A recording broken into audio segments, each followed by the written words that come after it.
મારું નામ ઉપાદ અબ્દુલ રહેમાન ઈસુફભાઈ છે।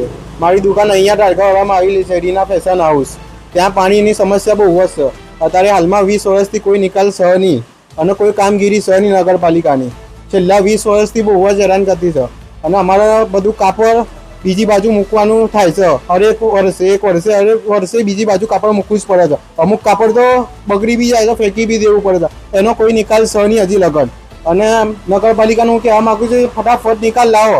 એક વર્ષ કે એને બીજી વર્ષ પાછો વરસાદ આવી જાય કોઈ નિકાલ સહ નહીં હજી લગન, તો એનો નિકાલ લાવો ફટાફટ અને જેમ બને એમ બધું આ નિકાલ કરો પાણીનો। અને અહીંયા દવાખાના બી છે, દર્દીને બધી બહુ જ તકલીફ બી થાય છે અને અહીંયા બાઇક વધારે બંધ બી થઈ જાય છે અને કોઈ નિકાલ સહ નહીં। નામ ઇલિયાસભાઈ બાંડી છે।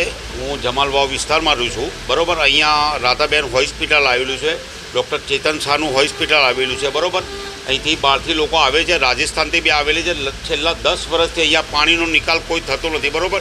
નગરપાલિકામાં હું ખુદ રજૂઆત કરી હતી પણ એ કોઈ લોકો જવાબ આપતા નથી, બરોબર। અહીંયા જમીલભાઈ ખાનજીનું બી દવાખાનું છે, અહીંયા બહારથી લોકો બહુ આવેલા છે, બરોબર।